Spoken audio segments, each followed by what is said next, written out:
Hi, this is Rob Robot Shlomo, I am Jake Rampage Bentley. and this is the Batman vs. Superman special edition of the Robotic Movie Project. Woo! That's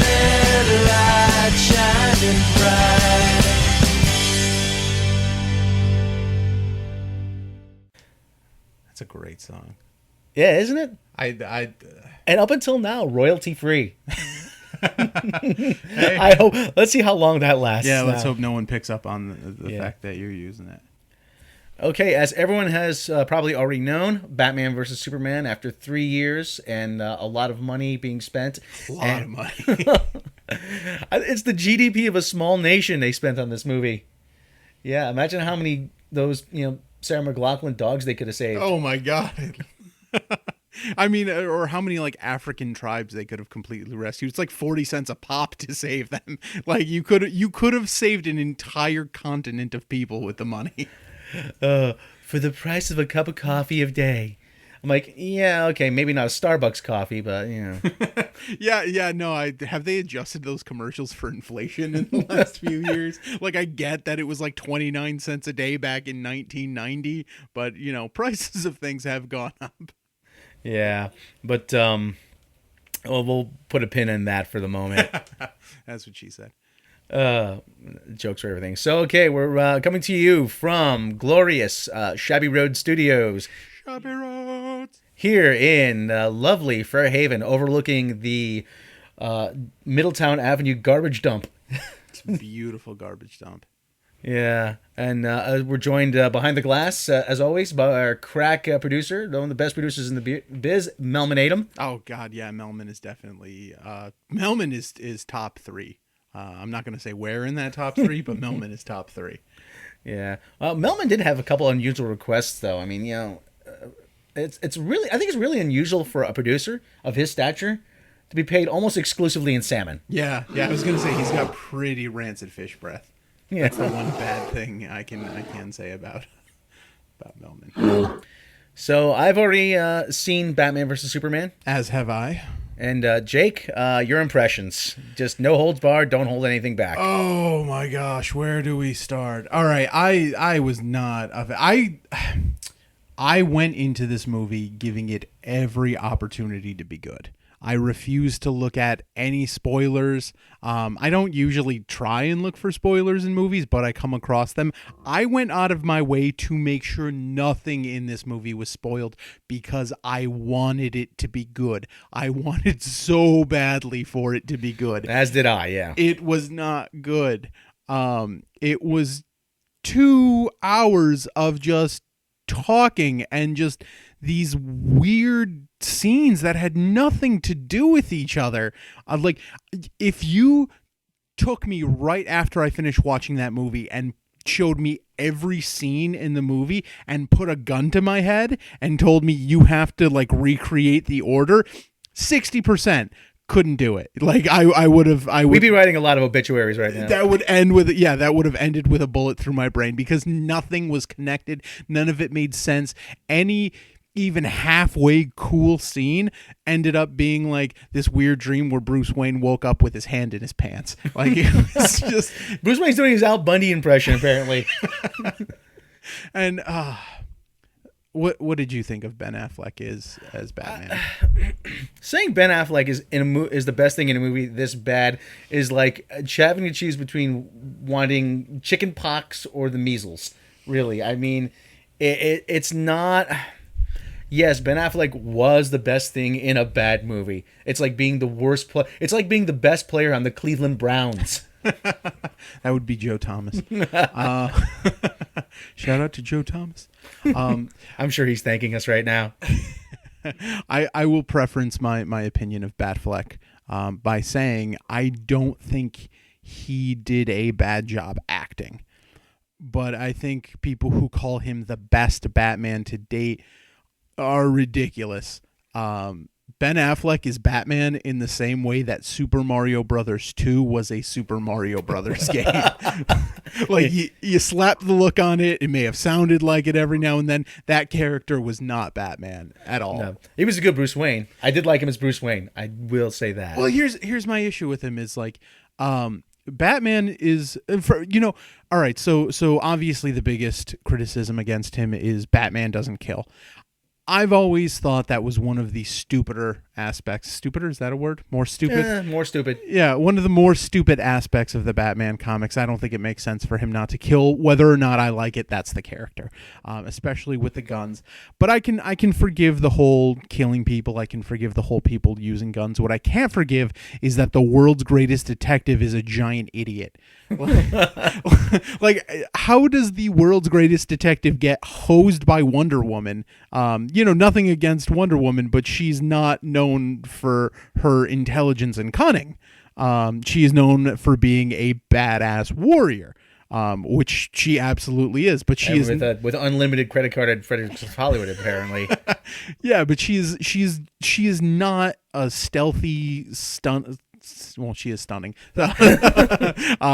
She's not, she's not a cerebral character. So for her to get one over on the world's greatest detective, for Lex Luthor, I don't even want to call him Lex Luthor, for Jesse Zuckerberg to completely manipulate him.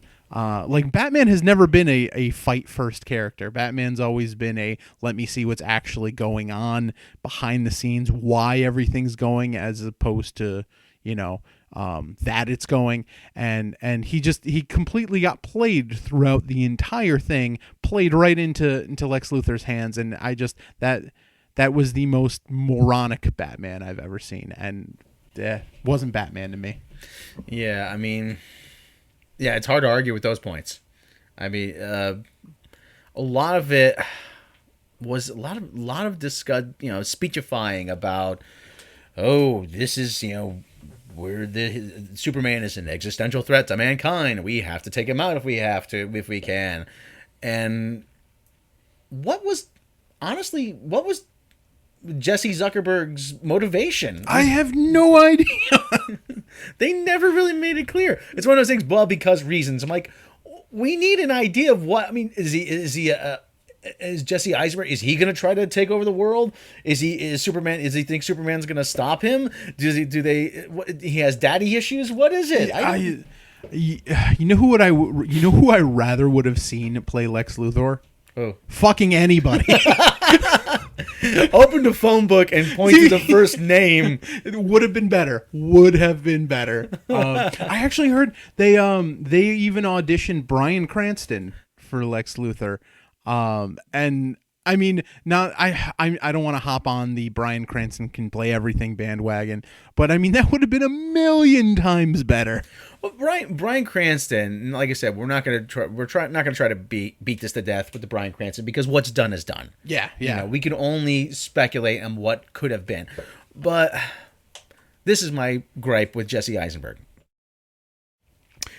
Lex Luthor is a very powerful personality. Oh, absolutely.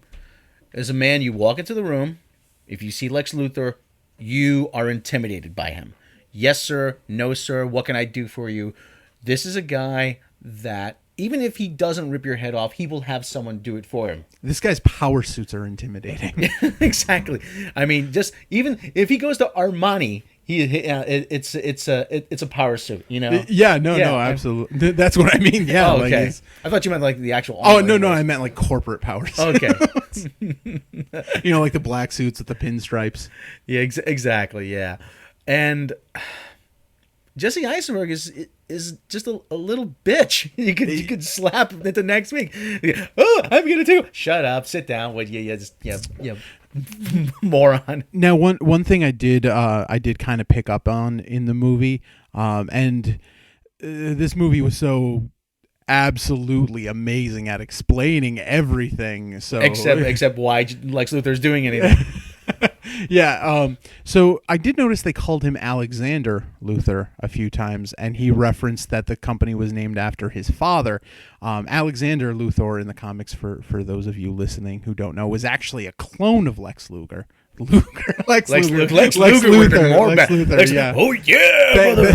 Thank God the total package doesn't have a made in the USA. Lex Luthor does not have a clone. Thank God. Coming in summer 2018, Superman and Batman face off against Vince McMahon. Lex Luthor never body slammed Yokozuna on the USS Intrepid. I just want to make that clear to start off.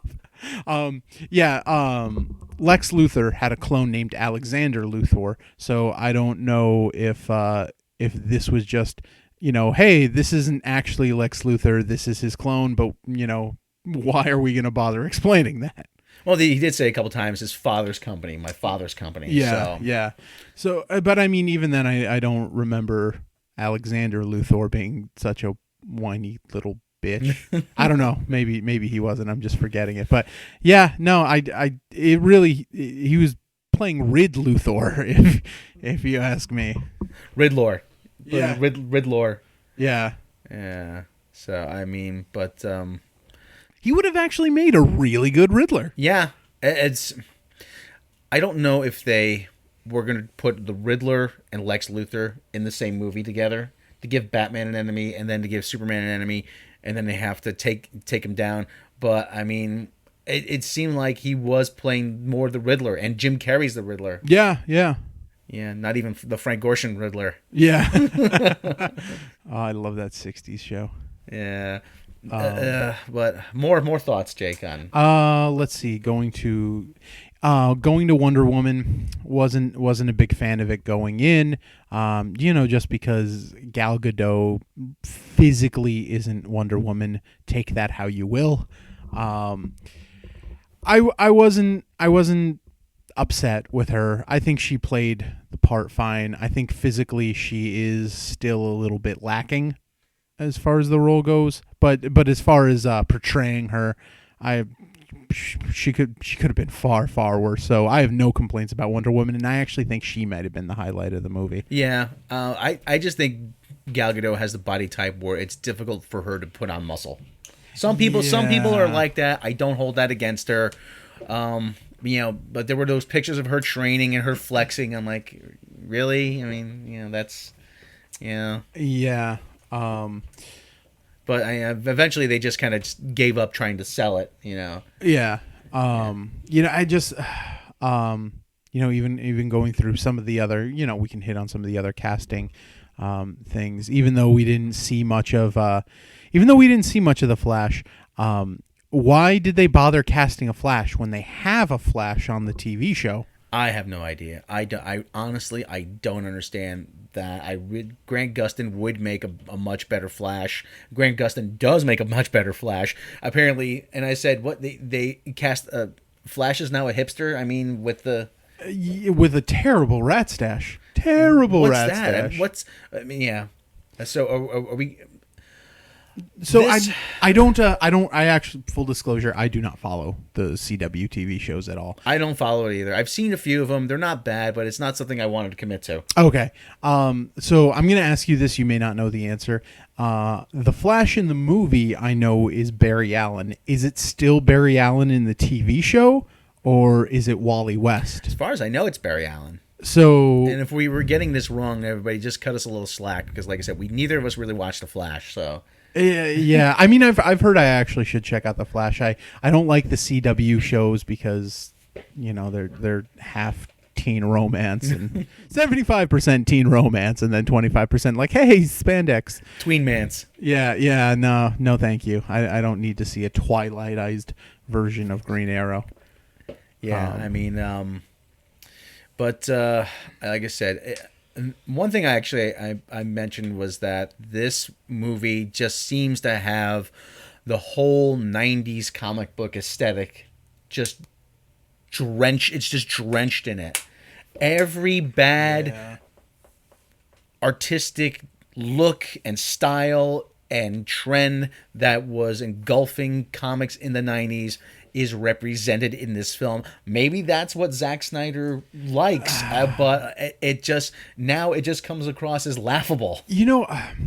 I want to give Zack Snyder the benefit of the doubt. I don't know how true this was, but I was reading a while ago that Warner Brothers was talking to Christopher Nolan a lot, and they were getting a lot of input from him, and they would not let Zack Snyder include any humor in the movie because Christopher Nolan didn't think it was a good idea. Christopher Nolan wanted a more serious. And now, after the results of this plus Deadpool, they're actually going back and spending tens of millions of dollars reshooting Suicide Squad to make it a funny movie. And the first thing I thought of when I saw the Suicide Squad trailer was, I said, it kind of reminds me of Guardians of the Galaxy. It's going for that very same tone, that very, not whimsical tone, but a sort of a lighter, kind of more fun tone. They have the catchy rock song, the action set to music, and hearing that they're reshooting it now really doesn't fill me with any confidence. So what the thing I was reading, one of the people who was working on it, who's in favor of the reshoots, was saying that every single joke in the Suicide Squad movie before the reshoots was actually in the trailer. Really? Yeah, every single one. Oh, there was God. about 5 jokes in the entire movie. Yeah. Actually, I read that, there was that popular online, I think it was Cinema Blend, that ran the piece. It says that Warner Brothers has a no jokes policy for these movies. Yeah. After watching Batman versus Superman, I kind of even the jokes, even what the jokes they tried to make didn't work. I mean, there was a couple. Oh, this isn't 1938, Kent. I'm like, okay, is that supposed to be? Am I supposed to laugh at that? Yeah. I legitimately don't know. Were we supposed to laugh at that? Yeah, I'm like, but let me talk about let's talk about Henry Cavill. Okay. As Superman, and what do you think going forward? His portrayal of Superman, and just a couple thoughts on that. Okay, so are we gonna divulge full spoilers here, or are we gonna try and keep it spoiler free? Well, I divulged full spoilers. The Batman v Superman. Okay. So yeah, I did know that. I'll run because, it. Yeah. Okay, so Henry Cavill, I mean, as far as how he was as Superman, I think a lot of that got covered during the Man of Steel. Superman is kind of a white bread enough character where it's kind of hard to be really hard on someone for portraying him good or bad. I think Superman is kind of, he's always been literary pants. And what I mean by that is he's something for the reader to kind of imagine themselves, like, if I had this powers, if I could do this, what would I do? He's really white bread. Yeah, he's the Wonder Bread of superheroes, really. Yeah, I mean, just kind of always kind of steady. It's a good, solid citizen brand.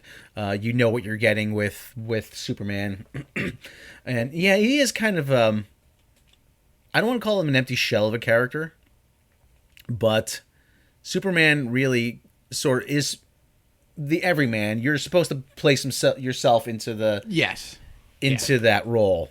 Man, everybody's inherently good. Yes. And if you did have these powers, you would use them to benefit mankind. Yeah.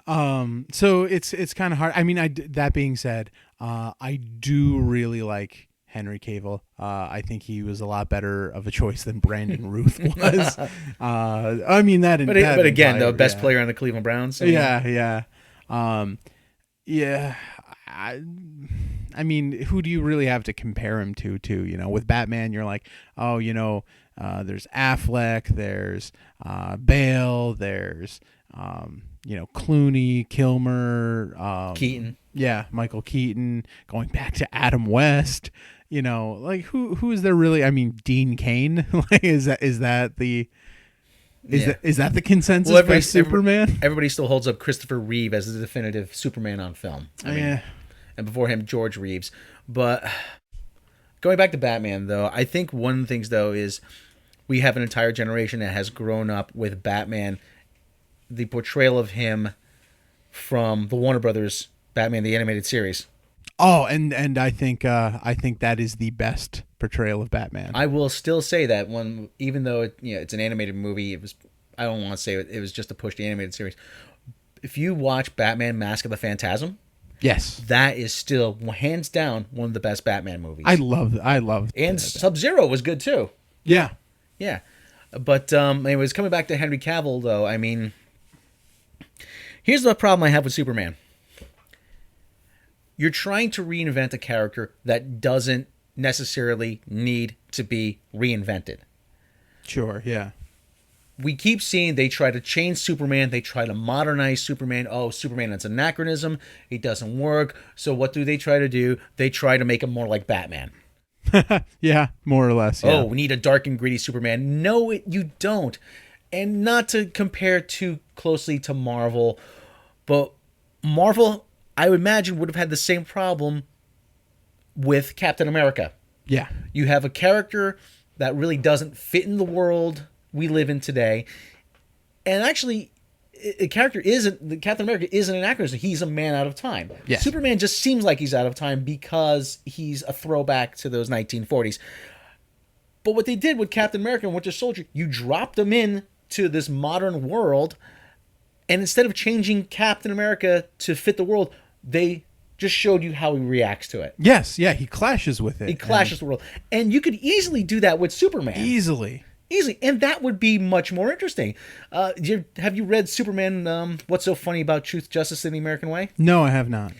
It's a story, and actually I have the animated movie. It's the animated movie is called Superman versus the Elite, because I guess, Truth, Justice, and the American Way is too much. Okay, yeah, I think too much to fit on the side of a DVD box. I think I have seen the movie. But what you have is Superman, and part of the problems that we face here, he trashes Metropolis. Superman, how could you let this happen? Millions of dollars of damage, and the Atomic Skull is still back in prison. He's going to break out again. You could have stopped him. He goes, no.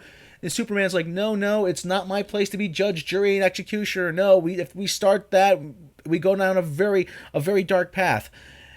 And another team shows up, the Elite, headed by Manchester Black, who's a British villain, and his team, and they start killing supervillains.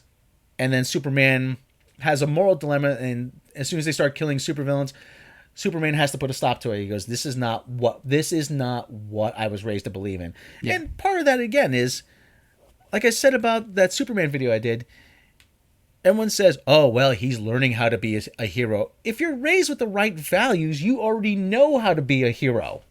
4 or 5 moments, Deadpool. Exactly. 4 or 5 moments. That you do not need to get up in morning, brush teeth, be hero, eat breakfast, be hero. 4 or 5 moments, Deadpool. Mention blowing up Bill's character.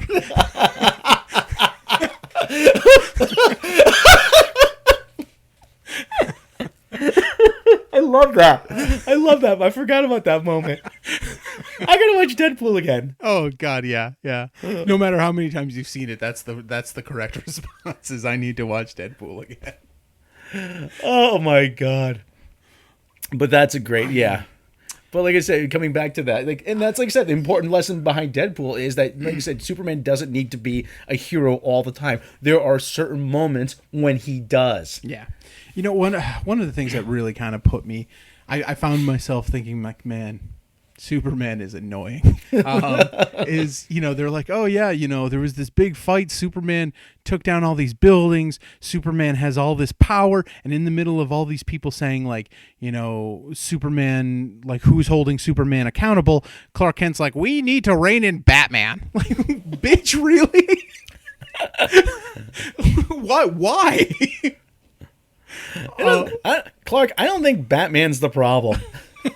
I mean, like, have you seen Downtown Metropolis? Yeah, like that came off as really hypocritical of the character, really like blind to who and what he is. And that's not a reflection on Henry Cavill, just like just as a storytelling. Yeah. Just like I don't blame Ben Affleck for the faults I have in the Batman, quote unquote Batman character. It's bad writing. Yeah, a lot of it is bad writing. A lot of it is just bad writing. And like I said, we've already warned people there's going to be spoilers. I mean, just no clear example of bad writing is when Amy Adams as Lois Lane throws the kryptonite spear into the pool of water. Yeah. And then she has to go in and retrieve it. You couldn't just hang on to it, just like, oh yeah, well, if I had a, hey, let me do something with this, just hang on to this. This might be useful. I like how she thought that would be a deterrent for anyone who wants to kill Superman. Like, oh, I have to kill Superman. Yeah, well, if you want to do it, you're going to have to get wet. No. Geez, I know. Is scuba diving gear impossible to come by in Metropolis? I mean, there's no scuba shops down there. There's nobody even knows how to use a mask. I mean, yeah. Can we talk about the biggest spoiler? Yes, okay. Yes, absolutely. We're getting into major spoiler territory now. So if you haven't seen the movie, and Lord knows why you wouldn't have, or no, Lord knows why you should, maybe you want to mute the volume or skip ahead to this point. So yeah. So all right. So for those of you who haven't seen the movie and want to listen anyway, towards the end of the movie, Superman actually develops a homosexual relationship with Howie Mandel, and